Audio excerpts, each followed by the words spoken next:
Assalamualaikum warahmatullahi wabarakatuh. Salam sejahtera untuk kita semua. Shalom, Om Swastiastu, Namo Buddhaya, salam kebajikan. Halo semuanya, perkenalkan nama saya Farisia Ismarida Autara, salah satu mahasiswi dari Kampus Politeknik Ketenagakerjaan dengan program studi Manajemen Sumber Daya Manusia dari kelas B tahun 2024 dengan NIM 102024038. Di sini saya akan memaparkan apa saja yang sudah saya pelajari selama mata kuliah negosiasi. Apa sih negosiasi itu? Negosiasi adalah suatu proses yang terdapat dua atau lebih pihak yang berusaha untuk menyelesaikan suatu kepentingan atau masalah.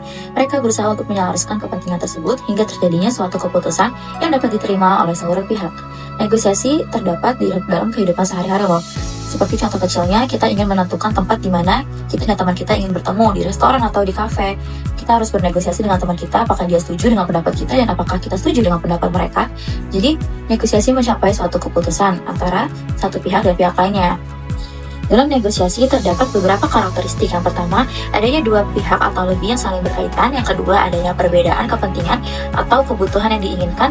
Yang ketiga, adanya suatu hasil yang saling menguntungkan satu sama lain. Yang keempat, adanya pihak yang bernegosiasi berdasarkan pilihan. Dan yang terakhir adalah mereka mengharapkan apa yang mereka berikan dan feedback yang mereka terima atas negosiasi tersebut. Dalam negosiasi terdapat strategi distributif, yaitu strategi yang menghasilkan win-lose solution, di mana ada pihak yang kalah dan ada pihak yang menang. Biasanya strategi ini memunculkan kompetitif atau persaingan yang tinggi, sehingga mereka lebih fokus kepada posisi siapa yang menang daripada kepentingan tersebut.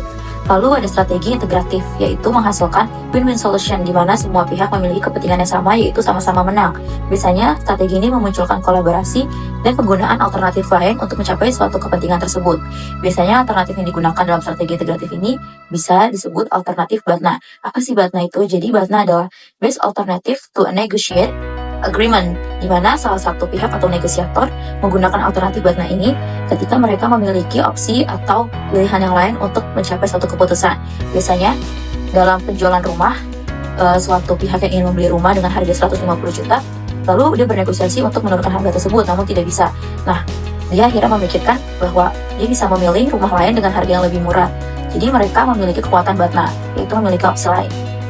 Untuk mencapai strategi, kita memerlukan adanya perencanaan dalam negosiasi, yaitu pertama, mengidentifikasi hasil akhir atau tujuan apa yang kita lakukan dalam negosiasi. Yang kedua, isu-isu yang akan kita selesaikan dalam negosiasi. Dan yang ketiga adalah pemahaman penting akan BATNA, kapan kita menggunakan BATNA, dan siapa yang menggunakan BATNA tersebut. Lalu terdapat 4 modul perencanaan dalam negosiasi. Yang pertama, adanya kompetisi.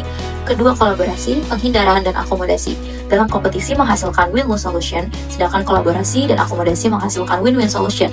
Penghindaran menghasilkan lose-lose solution.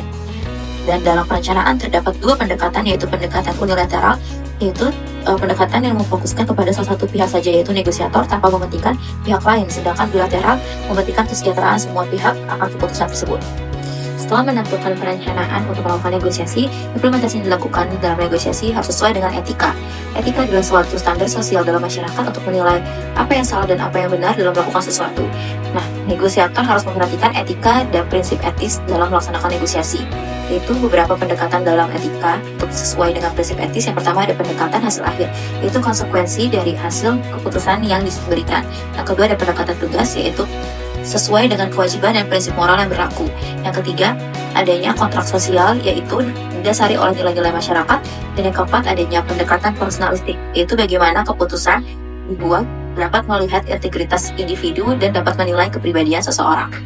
Dalam negosiasi, kita memerlukan pemahaman akan persepsi, kognisi, dan emosi. Apa sih persepsi itu? Jadi, persepsi dalam negosiasi adalah suatu proses pemahaman dan pandangan kita terhadap situasi tertentu. Bagaimana kita menafsirkan informasi, menafsirkan fakta-fakta yang ada, sehingga kita dapat melakukan pengambilan keputusan tanpa adanya kesalahpahaman.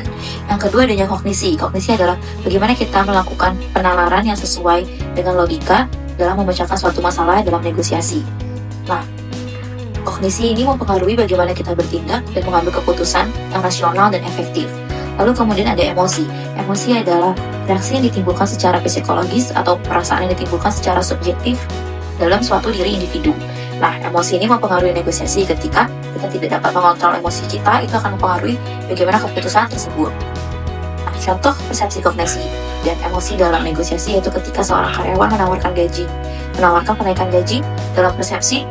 Dalam sudut pandang persepsi melihat dia menawarkan kenaikan gaji karena merasa kinerjanya cukup baik. Namun, manajernya menganggap dia harus meningkatkan kinerjanya.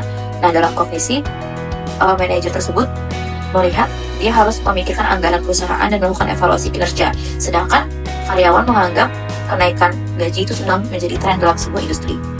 Lalu dalam emosi, jika ia menawarkan kenaikan gaji dengan marah atau malah tidak dihargai, itu akan mempengaruhi keputusan dari manajer tersebut. Hal yang tidak kalah penting atau bahkan paling penting dalam negosiasi yaitu komunikasi. Nah, komunikasi itu adalah suatu proses negosiator menyampaikan informasi, maksud dan tujuan kepada kedua belah pihak untuk dapat menyelesaikan suatu masalah. Nah, komunikasi ini dapat dalam bentuk verbal, non-verbal, yaitu verbal dalam komunikasi bagaimana negosiator atau kedua belah pihak menyampaikan sesuatu sesuai dengan norma dan sesuai dengan informasi, fakta, dan tujuan awal tadi. Lalu ada komunikasi non-verbal. Nah, bagaimana kita menyampaikan hal tersebut atau tujuan tersebut dengan cara tadi kita berbicara, gestur tubuh yang kita lakukan sehingga pihak lawan atau kedua belah pihak ini dapat mendengarkan atau dapat menyesuaikan kesepakatan serta menyepakati apa yang sudah diputuskan.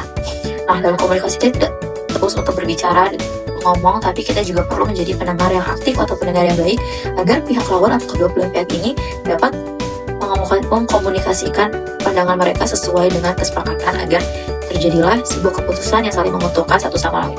Setelah dibangunnya komunikasi yang baik, negosiator perlu memiliki kekuatan untuk menonjolkan apa yang dia dapatkan, yaitu mengumpulkan informasi, kerelevanan penyajian data, serta faktor-faktor yang akan mendukung negosiator dalam menjadi kekuatan dalam bernegosiasi tersebut. Nah, kekuatan lainnya yaitu ada kekuatan kepribadian, di mana orientasi psikologis dan moral seseorang digunakan dalam menyampaikan pendapatnya dalam bernegosiasi. Yang kedua ada kekuatan hubungan, yang dimana para negosiator dan pihak-pihak tersebut memiliki hubungan yang baik dan komunikasi yang baik untuk mencapai suatu kesepakatan. Yang kedua ada kekuatan, dan selanjutnya ada kekuatan dalam kontekstual, yaitu ketersediaan batna dan kecukupan pelaksanaan batna. Nah, apa aja sih yang mempengaruhi proses negosiasi? Terdapat dua pengaruh dalam negosiasi, yaitu jalur rute sentral, di mana kita menerima informasi melalui secara sadar dan mempertimbangkan argumentasi tersebut, serta mengevaluasinya sebelum kita menerimanya. Namun hal ini memiliki waktu yang lama, tapi dapat ditahan dengan waktu jangka panjang. Sedangkan rute periferal, yaitu dilakukan secara tidak sadar, atau kita menerima informasi otomatis tanpa menyaring informasi tersebut dalam konteks isyarat non-verbal. Nah, hal ini dapat mencakup proses yang cepat, namun tidak bertahan dengan jangka yang lama. Nah, terdapat beberapa aspek penting, yaitu isi pesan dalam negosiasi, apakah sesuai dengan topik, apakah fakta tersebut relevan. Yang kedua ada struktur pesan, apakah yang disampaikan terstruktur dan terarah sesuai dengan kesepakatan bersama. Dan yang terakhir adalah hasil bagaimana kita menyampaikan gaya penyampaian argumentasi tersebut, apakah dapat diterima oleh seluruh pihak. Bagaimana hubungan yang baik dalam bernegosiasi. Nah, hubungan dibangun dalam negosiasi tidak hanya sekali atau dua kali, perlu adanya interaksi yang baik untuk menunjang hubungan berkelanjutan dan akan menghasilkan keputusan negosiasi di masa yang akan datang. Nah, terdapat tiga aspek pilar utama dalam membangun hubungan, yaitu reputasi, keadilan, dan kepercayaan. Nah, reputasi itu di mana kita dapat dipandang oleh pihak lain atau oleh negosiator sehingga kita dapat dipercayai oleh negosiator. Nah, hal ini akan membangun kepercayaan. Jika terbangunnya kepercayaan dalam negosiasi, mereka akan lebih terbuka dalam mengkomunikasikan pendapat mereka dan argumentasi yang diberikan. Lalu keadilan, bagaimana kita dapat memberi keadilan kepada pihak-pihak yang lain sehingga mereka merasa aman dan dapat menyelesaikan kesepakatan tersebut tanpa adanya perselisihan satu sama lain. Wah, ternyata seru juga ya belajar lebih dalam tentang negosiasi. Apalagi mata kuliah ini dapat menunjang kita nanti sebagai calon HR di masa yang akan datang, bagaimana kita dapat bernegosiasi dengan baik.